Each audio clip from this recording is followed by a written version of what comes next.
perdoe os nossos pecados. Amém. Queridos irmãos, queridas irmãs, nós já estamos no 5º domingo da Páscoa e continuamos com a certeza no nosso coração que o ressuscitado vai à nossa frente, que o ressuscitado está conosco. Domingo passado, no 4º domingo, nós tivemos uma bela surpresa, porque é o próprio Cristo quem se apresenta. Eu sou bom, e Cristo é o bom pastor. Só que tem um elemento importante no relacionamento do pastor com a ovelha. O pastor a carrega, o pastor depois a deixa em segurança no aprisco. Eles têm um lado afetivo, mas não com a profundidade da relação que tem os ramos da videira com o tronco, como Jesus se apresenta neste domingo. Eu sou a videira verdadeira. Para Jesus se apresentar como videira verdadeira, é importante a gente entender que certamente há alguma que não é verdadeira. E aí vocês vão se recordar, tantas as vezes a gente escuta no Antigo Testamento, né? A vinha do Senhor é a casa de Israel. Enquanto Israel permaneceu fiel a Deus, era a vinha do Senhor. Mas chegou o tempo em que Israel, o povo escolhido, o povo liberto da escravidão, vira as suas costas para o Senhor e torna-se uma videira sem sabor, uma videira infiel. E aí que entra o projeto salvador de Deus, ao nos enviar Jesus, a videira verdadeira. E Ele torna-se a videira verdadeira por tudo aquilo que Ele passa pela nossa salvação. A sua paixão, a sua morte na cruz e principalmente a sua ressurreição. Todos nós, batizados, somos enxertados em Jesus. E dele recebemos não só vida e vida em abundância aqui, mas recebemos como herança a vida eterna.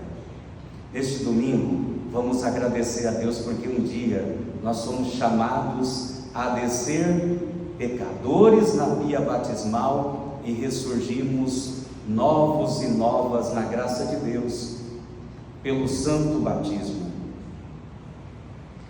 E é interessante que entre o ramo, a videira, há algo que nos une, que é o Espírito Santo. Então há como que uma pedra angular que nos une ao Cristo.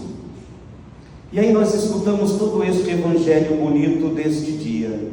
Há uma consequência, meus irmãos, quando os ramos querem se separar da videira.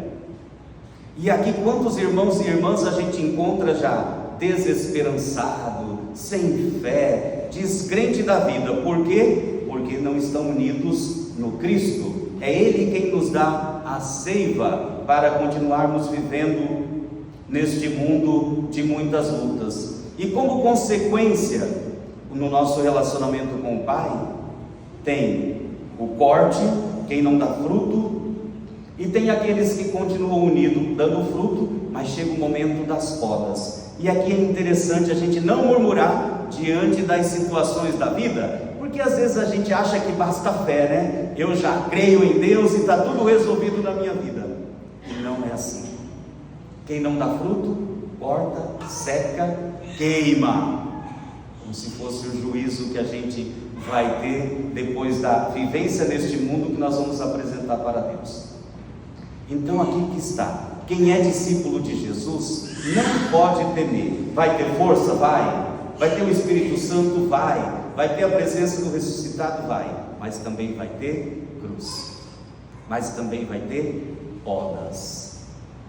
Eu não sei quais são as podas que vocês estão passando, mas certamente você sabe na sua experiência. O que eu posso dizer é, para que você possa produzir mais frutos, as provas e as podas são necessárias na nossa vida. Que bonito isso, né? Que bonito esta palavra deste domingo. Mais ainda, por 7 vezes nós ouvimos o verbo, que verbo? Permanecer. Olha, vocês imaginam a situação deste evangelho. Jesus está na noite que antecede a Páscoa, está fazendo um discurso de despedida. Está todos os discípulos assim tristes, porque o Senhor fica falando de tantas coisas que Ele vai passar, tão tristes, preocupados. Não perturbe o vosso coração. Mas aí Jesus diz para eles tudo o que vai acontecer, e diz: permanecei. Irmãos, eu disse no início, um dia nós fomos batizados, e só ser batizado não basta. É preciso que a gente continue unido no Cristo, em todas as circunstâncias da nossa vida. Em todas as circunstâncias da nossa vida. É um sim que a gente deu no passado, e a gente renova todos os dias. Todos os dias. E permanecer em Jesus significa permanecer no seu amor, permanecer vigilante em oração. Permanecer no Senhor significa também unir-se a Ele a cada sacrifício incruento na Eucaristia. Permanecer fiel no Senhor é abrir a palavra de Deus todos os dias e a meditá-la e colher esses frutos na nossa vida. Tudo isso vai nos fortalecendo na nossa união com Cristo, na nossa união com o Pai, na nossa união com os irmãos. Falou de poda, não falou? E aí vocês devem estar curiosos, se perguntando: qual que é a tesourinha utilizada para as podas? Aliás, você pode pedir para Jesus hoje: Senhor, eu tenho sido uma filha desobediente, estou precisando de uma tesoura, uma tesourada. Eu tenho uns pecadinhos aqui de estimação que eu erro todo dia e não quero me confessar, né? A tesoura, meus irmãos, chama-se Palavra de Deus, porque Jesus fala isso no Evangelho. E também na Quinta-feira Santa ele diz: nem todos vós estáis sujos, né? Porque pediram para lavar, né? E falava de Judas. Então a Palavra de Deus é esta tesoura, e eu só vou poder permitir que o Senhor realize as podas necessárias na minha vida se eu conheço, se eu medito, se eu me esforço com a graça de Deus para produzir frutos. Sem mim nada podeis fazer. E às vezes a gente quer abrir um comércio por nossa conta própria, a gente quer ir no trabalho por conta própria, a gente quer ir estudar por nossa própria conta, e a gente não pergunta: Senhor, o que o Senhor quer de mim? Senhor, este caminho que eu estou escolhendo é a tua vontade para a minha vida? Ou mais ainda, a gente quer ir pelos caminhos sem convidar Jesus para participar da nossa vida. Todas as vezes que nós caminhamos por nossa conta própria, sozinho, a gente está no início da caminhada dos discípulos de Emaús, tristes. Quando nós chamamos Jesus para caminhar conosco, para estudar conosco, para trabalhar conosco, no nosso casamento, em tudo, o nosso coração arde, porque a gente encontra força na presença do Senhor para viver a nossa própria vida. Se permanecerdes em mim, em minhas palavras, e minhas palavras permanecerem em vós, pedi o que quiserdes. A nossa união com Cristo, a nossa fidelidade à palavra, às podas, às provas necessárias, faz que essa união, o Senhor conheça tanto o que nós precisamos, que no momento oportuno Ele possa realizar na nossa vida. É interessante, um dia conversando com o mestre Padre Dom Bosco, eu disse assim: Padre João, o Padre um dia vai ser nosso ecônomo inspetorial, e ele ficou felicíssimo, porque a glória do discípulo é a alegria do mestre. Não estou falando de poder, estou falando de serviço. Entenderam esta palavra? A glória do discípulo é a alegria do mestre. Então, toda vez que o discípulo faz o que tem que fazer, toda vez que o discípulo dá testemunho da sua união com Cristo no amor, Cristo se alegra com o seu discípulo. Hoje é um dia oportuno de uma vez mais renovarmos o nosso batismo, que um dia nos uniu a Cristo e reconhecer que de fato, irmãos, ir para caminhos longínquos, como foi o filho pródigo no pecado, não nos torna melhores, pelo contrário, nos torna pessoas vazias. Portanto, permanecer a Cristo, não abandonar os compromissos batismais, não ir a um país distante como foi o filho pródigo, mas também permanecer em Cristo tem um sentido positivo, permanecer no seu amor. Não, nem tanto nós amarmos, mas primeiro fazer a experiência deste amor gratuito de Cristo por nós. E uma vez assumindo este amor em nós, nós teremos a força necessária que advém do Espírito para permanecermos fiéis ao Senhor. São Francisco de Sales, que é o nosso patrono desta nossa basílica pequena, diz assim no Tratado do Amor de Deus: o ramo unido e vinculado ao tronco produz fruto, não pela própria virtude, mas em virtude do cepo, do tronco. Pois bem, nós fomos unidos pela caridade ao nosso Redentor, como os membros à cabeça. Eis porque motivo as boas obras, aurindo o seu valor dele, merecem a vida eterna. Tudo aquilo que fizermos neste mundo por amor a Cristo e amor aos irmãos, nada passa desapercebido do olhar de Deus.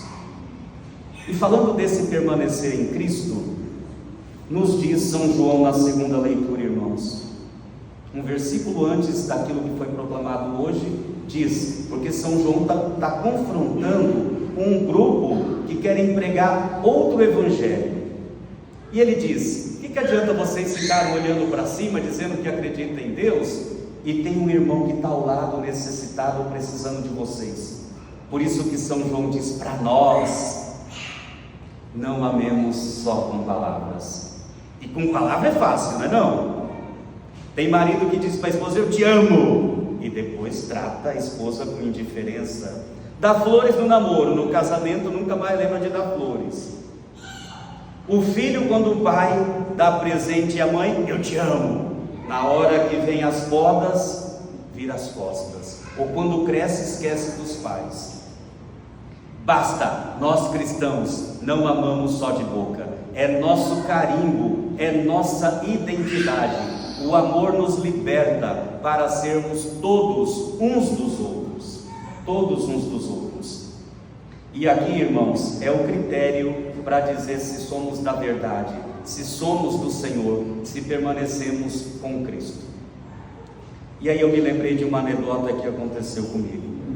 Morando na aldeia, eu fui à cidade algumas vezes, chegava muito cansado lá e tirava um cochilo no carro com o ar ligado.